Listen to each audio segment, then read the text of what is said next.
inkweto zanjye zagiye, amasafuriya yagiye, utumeza twose twagiye, tumwe na tumwe intebe zagiye.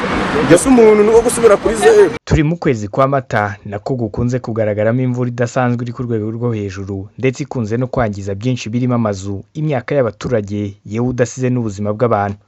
Ikigo cy'igihugu gishinzwe ubumenyi bw'ikirere Meteo Rwanda mu minsi mike ishize cyari cyaraburiye abaturage ko hitezwe imvura idasanzwe muri iyi minsi, bityo ko abantu bakwiye kwitwararika. Kuri uyu wa gatatu tariki 22 Mata 2020, Minisiteri y'ibikorwa by'ubutabazi yatangaje ko imvura yari iguye mu Rwanda kugeza ubu hamaze kumenyekana ko yahitanye abantu 12, hagakomereka 18, naho inzu 32 zigasenyuka kandi n'imihanda ikaba yangiritse. Minisiteri y'ibikorwa by'ubutabazi ivuga ko kugeza ubu uturere twibasiwe cyane ari Rulindo aho hapfuye abantu 4, Muhanga hagapfa 3 ndetse na Rubavu aho umugezi wa Sebeya wangije inzu n'imyaka y'abaturage hegitari zisaga 10. Madamu Kayisire Marie Solange, Minisitiri ushinzwe ibikorwa by'ubutabazi, nibyo asobanura ahangaha. Twagize ibyago hatabye Imana abantu 12, hari abantu 18 bakomeretse, hari inzu kugeza ubu 32 zasenyutse, hari umuhanda umwe wangiritse, ariko hari n'imyaka y'abaturage yangijwe nk'uko mwagiye mubibona no ku mashusho yanyuze kuri social media n'ibindi. Hababaye cyane ni Rulindo. Rulindo hapfuye abantu 4, hakomeretse n'abandi, ariko n'amazu yangiritse menshi. Ni Muhanga naho hapfuye abantu 3, hangiritse n'inzu nyinshi, ndetse hari n'umuhanda wangiritse wa Kibangu Rugendabare. Hari n'umugezi wa Sebeya wangije imyaka y'abaturage.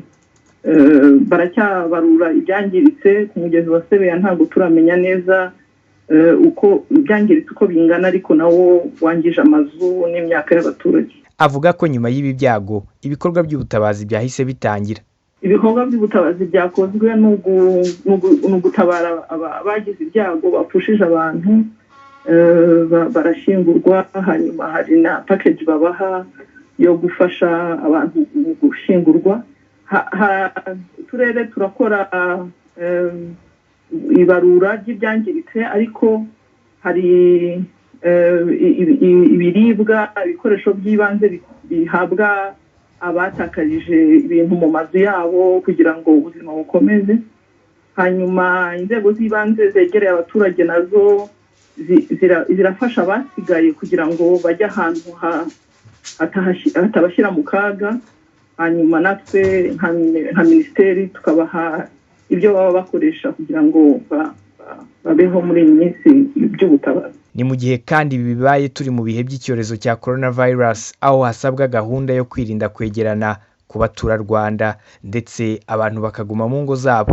Minisitiri Kayisire Marie Solange yasobanuye uko iki gikorwa cyo kwimura aba baturage kiri gukorwa.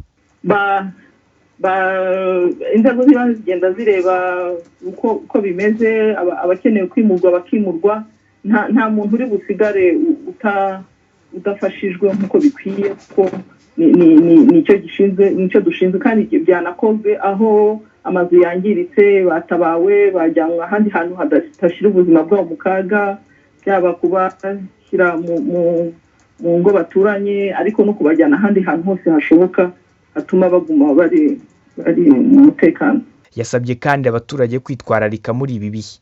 Abaturage rero turabasaba cyane cyane abari ahantu hangiritse, ubundi bo nabo kuko imvura iri bukomeze ikagwa, baba bashobora kugira ibyo byago, n'abasigaye aho ngaho bakwiye kuhava.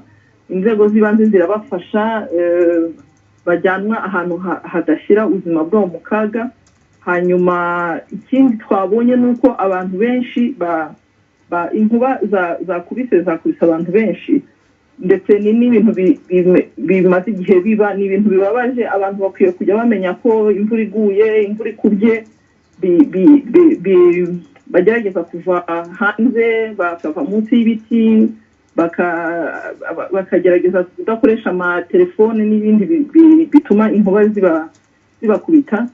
hanyuma icya gatatu ni ukubuza abantu nanone kugenda mu mvura mu muyaga mwinshi. Ubundi turakomeza tubaha amakuru y'uko imvura iri bugwe na Meteo Rwanda irakomeza itange iburira abantu, ariko abantu bakomeze bikingire, birafasha kugira ngo udakomeza gutakaza abantu. Si ubwa mbere uyu mugezi wa Sebeya wuzuye muri ibi bihe hari kugwa imvura nyinshi, kuko no mu kwezi gushize kwa Werurwe wuzuye ukangiza hegitari 4 n'igice zari zihinzemo ibigori, icyayi, ndetse ukaba waraje no kwinjira mu nzu 34 z'abaturage.